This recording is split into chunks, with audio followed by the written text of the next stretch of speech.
Hello बच्चों, आज का हमारा टॉपिक रहेगा त्रिकोणमितीय समीकरण, ट्रिग्नोमेट्रिकल इक्वेशंस। आज तक आपने पढ़ी होंगी लीनियर इक्वेशंस, रैखिक समीकरण इसको बोलते हैं। रैखिक समीकरण जैसे आप लिख सकते हैं यहाँ पर x + 5 = 3, एक रैखिक समीकरण है। यह आपने छोटे क्लासेस में पढ़े हैं। क्वाड्रेटिक इक्वेशन,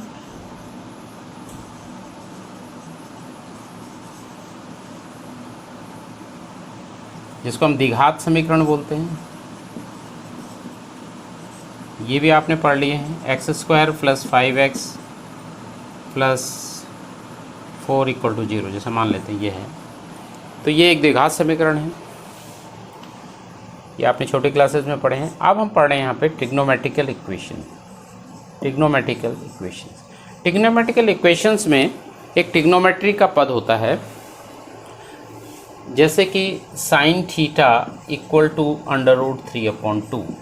तो थीटा की जो वैल्यू होगी वो इसका हल होगा, इसका सॉल्यूशन होगा। तो इस प्रकार की जो इक्वेशंस होती हैं वो कहलाती हैं ट्रिग्नोमेट्रिकल इक्वेशन। अब यहाँ पे जो सॉल्यूशन है वो प्रिंसिपल सॉल्यूशंस और जनरल सॉल्यूशंस मैंने लिखा है। तो कहने का मतलब है किसी भी त्रिकोणमितीय समीकरण या ट्रिग्नोमेट्रिकल इक्वेशंस के दो प्रकार के सॉल्यूशन होते हैं। एक होता है प्रिंसिपल सॉल्यूशन अर्थात मुख्य हल, और एक होता है जनरल सॉल्यूशन। अब जो प्रिंसिपल सॉल्यूशन होता है, इसको जैसे मान लो हम x के लिए इसको सॉल्व कर रहे हैं, तो ये x की जो वैल्यू आएगी वो 0 और 2π के बीच में आएगी। ये आपका 1 फुल राउंड मतलब 2π डिग्री का एंगल होता है। तो इस बीच में जो वैल्यू आएगी वो हो जाएगी इसका प्रिंसिपल सॉल्यूशन। ठीक है, फर्स्ट क्वाड्रेंट में हो सकता है, सेकंड में हो सकता है, थर्ड में हो सकता है, फोर्थ में हो सकता है, वो मैंने आपको बता रखा है। यहाँ पर कोई भी ट्रिग्नोमेट्रिकल इक्वेशंस हैं उसके दो प्रिंसिपल सॉल्यूशन होंगे। जैसे अगर साइन मान के चलते हैं, अगर sin θ = 1/2 है, तो इसके दो सॉल्यूशन होंगे, दो प्रिंसिपल सॉल्यूशन होंगे। और ये प्रिंसिपल सॉल्यूशन, क्योंकि साइन जो होता है फर्स्ट क्वाड्रेंट और सेकंड क्वाड्रेंट में पॉजिटिव होता है, तो यहाँ से फर्स्ट क्वाड्रेंट से इसका सॉल्यूशन निकलेगा, एक सेकंड क्वाड्रेंट से इसका सॉल्यूशन निकलेगा। ये दोनों सॉल्यूशन प्रिंसिपल सॉल्यूशन कहलाएंगे। ठीक है, ये पहले हम प्रिंसिपल सॉल्यूशन की बात कर रहे हैं। तो प्रिंसिपल सॉल्यूशन का ध्यान रखना है कि 0 और 2π के बीच में होगा। अगर कॉस का कोई यहाँ पे cos θ की कुछ वैल्यू दी है, तो प्रिंसिपल सॉल्यूशन आपको फर्स्ट और फोर्थ क्वाड्रेंट में आएगा, क्योंकि cos जो होता है फर्स्ट और फोर्थ क्वाड्रेंट में पॉजिटिव होता है। tan की अगर मैं बात करूँ तो tan का जो प्रिंसिपल सॉल्यूशन होगा फर्स्ट और थर्ड क्वाड्रेंट में आएगा, क्योंकि tan जो होता है फर्स्ट और थर्ड क्वाड्रेंट में पॉजिटिव होता है। अब इसके बाद है जनरल सॉल्यूशन। जनरल सॉल्यूशंस देखें, मान के पहला जो जनरल सॉल्यूशन आपको सीखना, sin θ = 0। यदि sin θ की वैल्यू 0 हो जाएगी तो what is the value of theta, theta की क्या वैल्यू होगी, और हम जनरल सॉल्यूशन की यहाँ पे बात कर रहे हैं। तो साइन की वैल्यू 0 कब होती है? अगर देखा जाए तो sin 0 की वैल्यू 0 होती है। इसके बाद अगर sin π की वैल्यू देखी जाए, मतलब sin 180 की वैल्यू देखी जाए, ये भी 0 होती है। sin 2π की वैल्यू अर्थात sin 360 की वैल्यू भी 0 होती है। sin 3π की वैल्यू 0 होती है। sin 4π की वैल्यू 0 होती है, and so on so on. अगर देखा जाए, अगर हम यहाँ पर मैं बात करूँ तो ये x एक्सिस पर साइन की वैल्यू 0 होती है। sin θ = 0 at x axis. तो 0 यहाँ पर है, फिर यहाँ पर पाई हो गया, फिर 2π हो गया, फिर 3π यहाँ पर आ गया, ऐसे 4π आ गया। ऐसे ये वैल्यू 0 होती है। अगर देखा जाए तो 0 का इनवर्स रिटर्न है 0π, और 0 को हम लिख सकते हैं 0π, और पाई को हम लिख सकते हैं 1π। और ये देखिए 0π, 1π, 2π, 3π, 4π, सो ऑन सो ऑन। तो इसका मतलब है, इसको अगर हम जनरलाइज कर दें तो sin nπ = 0, sin nπ = 0 when n is an integer. n एक पूर्णांक है और sin nπ = 0। तो सॉल्यूशन हो गया sin θ = 0 का जो सॉल्यूशन है, sin nπ = 0 इसका जनरल सॉल्यूशन है। सेकंड है cos x = 0। cos x 0 होता है y एक्स पर, इसको ध्यान में रखेंगे। sin x 0 होगा x अक्ष पे, और cos x 0 होगा y अक्ष पे। y अक्ष पर अगर एंगल देखा जाए तो ये एंगल हो जाएगा π/2, और फिर इसके बाद अगर इस एंगल की मैं बात करूं तो ये एंगल हो जाता है π/2 π/2 π/2 अर्थात 3π/2। इसमें 1π/2 और 2π/2 और जोड़ दीजिए तो आप पहुंच जाएंगे यहाँ पे, तो ये 5π/2 फिर 1 पाई बाय 2 1 पाई बाय 2 और जोड़ दीजिए तो यहाँ पहुँच जाएंगे आप फिर से 7 pi by 2 and so on so on. तो इन सारी वैल्यूज पर कॉस 0 हो रहा है। कहाँ कहाँ पे हो रहा है? Cos pi by 2 0 and then cos 3 pi by 2 0, cos 5 pi by 2 0, then cos 7 pi by 2 0, so on so on. तो cos x इक्वल टू 0, तो इसको लिखा जाता है इसको सॉल्यूशन को इस प्रकार से x equal to 2n plus 1 pi by 2, 2n plus 1 pi by 2 where n is an integer, n एक इंटीजर है और n की वैल्यू आप 0 रख के देख लें। यहाँ पे n की वैल्यू 0 रखेंगे तो ये 0 हो जाएगा, 1 इंटू पाई बाय 2। अगर n की वैल्यू 1 हो जाएगी 2 प्लस 1 3 पाई बाय 2, n की वैल्यू 2 हो जाएगी 5 पाई बाय 2, 3 रखेंगे तो 7 पाई बाय 2, सारी वैल्यूज मिल जाएंगी। तो ये एक व्यापक सॉल्यूशन, व्यापक हल है, यह इसका जनरल सॉल्यूशन है। किसका जनरल सॉल्यूशन है? cos x इक्वल टू 0 का जनरल सॉल्यूशन आ गया x equal to 2n plus 1 pi by 2। दो बता दिए। पहला हमने बताया था sin x इक्वल टू 0 का, sin x equal to 0 x equal to n pi for all integers, n कोई भी इंटीजर हो सकता है। दूसरा निकला cos x इक्वल टू 0, तो x equal to 2n plus 1 pi by 2, n यहाँ पे क्या है? एक इंटीजर है।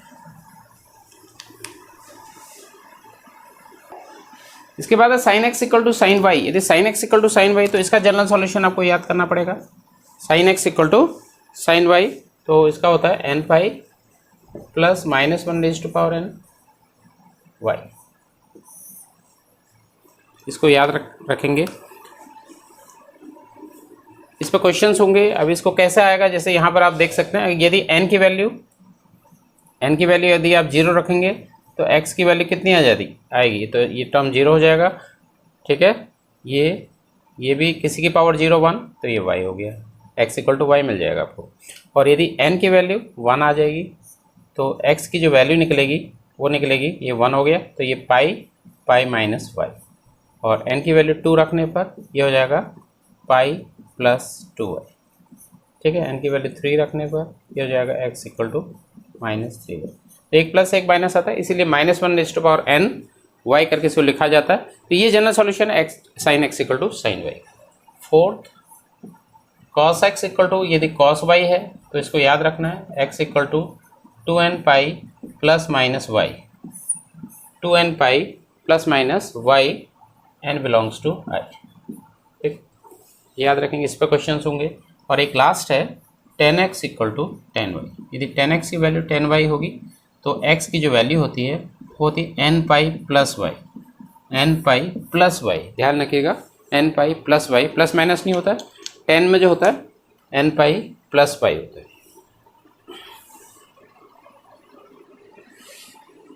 एक्सरसाइज स्टार्ट करने से पहले एक बार समराइज कर लेते हैं इसको। पहला मैंने आपको बताया था sine x equal to 0, x equal to n pi. ठीक है, n belongs to i। Second था cos x equal to 0, x equal to 2n plus 1 pi by 2 where n is an integer, n integer. Third था sine x equal to sine y, तो x की जो value है n pi plus minus 1 raise to power n into y। Fourth है cos x equal to cos y, यदि है तो x की जो वैल्यू है it is 2n pi plus minus y। And fifth इसमें जो है वो है tan x equal to tan y, यदि ऐसा है x की वैल्यू है n पाई प्लस y। तो ये इन्हीं पे बेस्ड क्वेश्चंस होंगे। और अब हम स्टार्ट करने जा रहे हैं एक्सरसाइज 3.4। एक्सरसाइज 3.4 का जो पहला क्वेश्चन है वो इसमें आपसे पूछा गया है find the principal and the general solution. मतलब आपको प्रिंसिपल सॉल्यूशन मुख्य हल भी निकालना है और जनरल सॉल्यूशन व्यापक हल भी निकालना है। tan x equal to √3, tan x equal to √3। तो सबसे पहले इसका प्रिंसिपल सॉल्यूशन निकाल सकते हैं। tan x की हम बात कर रहे हैं यहाँ पर, तो tan x first and third quadrant. तो यहाँ पर जो आएगा एक फर्स्ट क्वाड्रेंट में आएगा, एक थर्ड क्वाड्रेंट में आएगा। देखिए √3 जो होती है अगर फर्स्ट क्वाड्रेंट के हिसाब से देखा जाए तो √3 जो वैल्यू होती है tan 60 की होती है। 60 का मतलब होता है पाई बाई 3। ठीक है, तो एक तो यहीं से निकल गया x equal to pi by 3, एक तो जनरल प्रिंसिपल सॉल्यूशन ये निकल गया मुख्य हल। दूसरा कैसे निकालेंगे इसको देख लीजिए। देखिए मैंने बताया था आपको थर्ड क्वाड्रेंट में आप कैसे जाएंगे। अगर हम थर्ड क्वाड्रेंट की बात करें, first second that is third quadrant में 10 पॉजिटिव होता है, पाई प्लस ये भी जो भी वैल्यू है, ठीक है। तो इसको हम लिखेंगे 10 pi plus pi by 3, pi plus pi by 3, 10 pi plus theta equal to 10 theta. तो 10 पाई प्लस पाई बाई 3 जो वैल्यू होगी वो 10 पाई बाई 3 के इक्वल होगी और √3 के इक्वल होगी।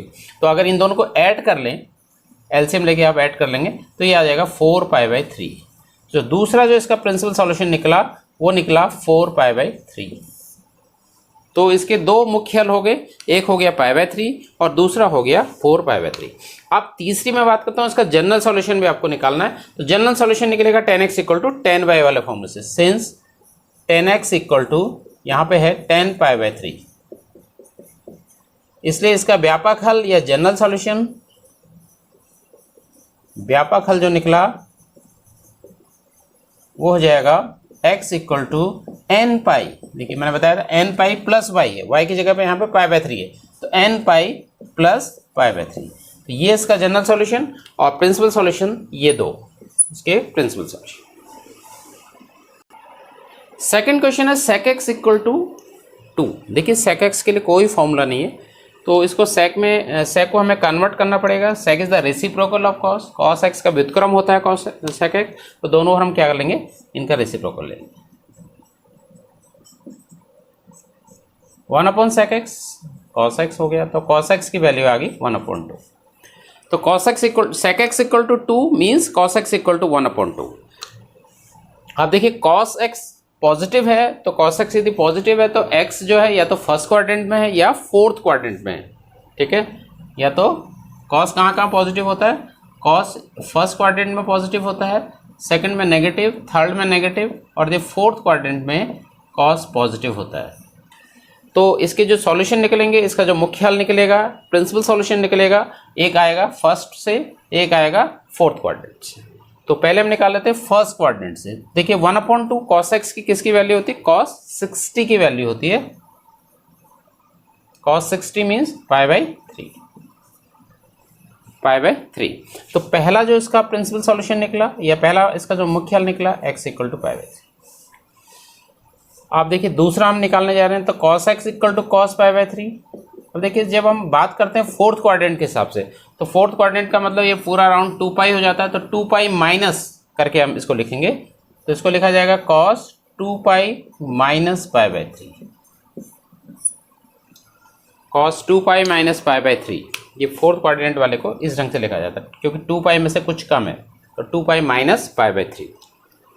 2 पाई में से पाई बाई 3, देखिए एलसीएम ले लेंगे 3 2 जा 6 पाई माइनस पाई इज 5 पाई, तो ये आ गया cos 5 pi by 3, cos 5 pi by 3। तो ये इसका दूसरा प्रिंसिपल सॉल्यूशन निकल गया 5 पाई बाई 3। एक तो पाई बाई 3 और एक 5 पाई बाई 3, इसके दो निकल गए प्रिंसिपल सॉल्यूशन या मुख्य हल। अब हम बात करते हैं जनरल सॉल्यूशन की। Since cos x equal to यहाँ पे cos पाई बाई 3 है, इसलिए जनरल सॉल्यूशन जो निकलेगा इसका या व्यापक हल जिसको हम बात करते हैं व्यापक हल इसको बोलते हैं, ये निकलता है। देखिए मैंने आपको बता रखा cos x equal to cos y से x equal to 2n pi plus minus y, और y की जगह पे यहाँ पे pi by 3, therefore x equal to 2n pi plus minus pi by 3, y की जगह पे पाई बाई 3। तो ये इसका निकल गया जनरल सॉल्यूशन और ये दो हो गए इसके प्रिंसिपल सॉल्यूशन।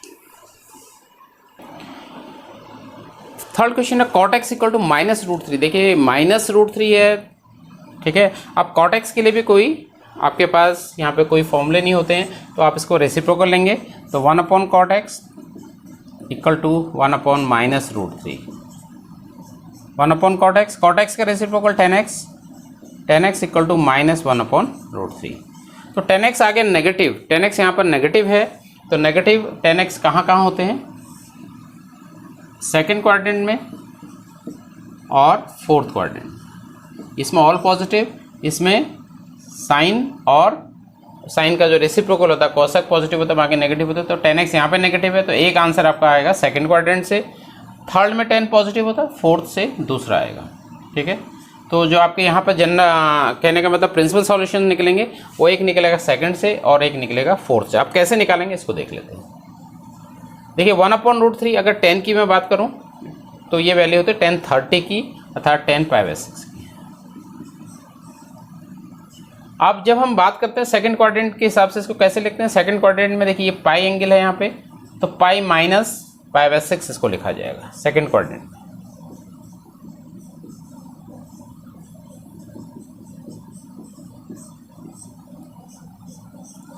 और पाई में से π/6 सब्ट्रैक्ट कर देंगे, 6 एलसीएम 6π - पाई दैट इज 5π/6। तो एक इसका जनरल प्रिंसिपल सॉल्यूशन निकल गया x = 5π/6। दूसरा निकलेगा एंड 10x = 10।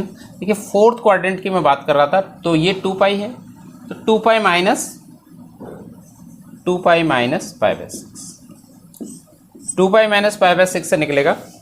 तो यहाँ पर भी 6 एलसीएम हो गया, 6 2 = 12, 12π - पाई 11π/6। तो ये आ गया 10 11π/6। इसलिए प्रिंसिपल सॉल्यूशन निकल के आ गए, प्रिंसिपल सॉल्यूशन या मुख्य हल क्या क्या निकल गए। एक तो निकल गया x की value 5π/6 and the second one is 11π/6। तो ये दोनों इसके हो गए प्रिंसिपल सॉल्यूशन। अब हमें निकालना है इसका जनरल सॉल्यूशन। तो जनरल सॉल्यूशन के लिए हम लेके चलेंगे, कहाँ से लेके चलेंगे, इसके प्रिंसिपल सॉल्यूशन की पहली वैल्यू से। तो 10x = देखिए क्या था 10 5π/6 5π/6। तो यहाँ से निकलेगा देखिए 10x = 10y, x = nπ + पाई। तो x = यहाँ पर हो जाएगा nπ + 5π/6। तो ये इसका हो जाएगा जनरल सॉल्यूशन। ठीक है, ये इसका हो जाएगा जनरल सॉल्यूशन या व्यापक। Fourth question of this exercise आपकी चल रही है 3.4। यह है cosec x = -2। आपको पता है cosec x के लिए कोई यहाँ पे फॉर्मूला नहीं है, तो आप इसका रेसिप्रोकल ले लेंगे।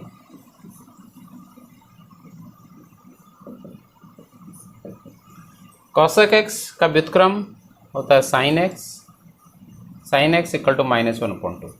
sin x की वैल्यू नेगेटिव आ गई है, तो जो x की वैल्यू आएगी वो थर्ड और फोर्थ क्वाड्रेंट, क्योंकि साइन जो होता है थर्ड और फोर्थ क्वाड्रेंट में नेगेटिव होता है, फर्स्ट और सेकंड में पॉजिटिव होता है, आपको पता है। तो उसी हिसाब से इसको सॉल्व करते हैं।